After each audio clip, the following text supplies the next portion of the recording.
তোমরা যারা বীজগণিত অঙ্ক কষো, বীজগণিতের সূত্রগুলি মুখস্থ করো। এর ফলে সূত্র ভুল হলে অঙ্কও ভুল হয়ে যায়। কিন্তু না, সূত্র মুখস্থ না করেও বীজগণিতের সূত্র তৈরি করা যায়। শুধুমাত্র বীজগণিতের গুণ অঙ্ক কষতে পারলেই সূত্র তৈরি হয় এবং ভুল হওয়ারও সম্ভাবনা থাকে না। গুণ অঙ্কের ধারণা নিচে দেওয়া হলো। বীজগণিতের গুণ অঙ্ক বাম দিক থেকে কষতে হয়। যেমন ধরো, এ প্লাস বিকে এ প্লাস বি দিয়ে গুণ করো।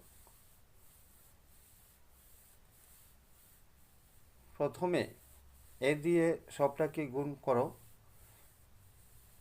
তারপর বি দিয়ে সবটা অঙ্ককে গুণ করো। সবশেষে বাম দিক থেকে যোগ করো। সবচেয়ে মজার ব্যাপার হলো, এ প্লাস বিকে এ প্লাস বি দিয়ে গুণ কষতে গিয়ে এ প্লাস বি হোল স্কোয়ারের সূত্রটি তৈরি হয়ে গেল। সুতরাং সূত্রটি মুখস্থ করার প্রয়োজন হলো না। এভাবে প্রত্যেকটি সূত্রই বের করা যায়। ধন্যবাদ।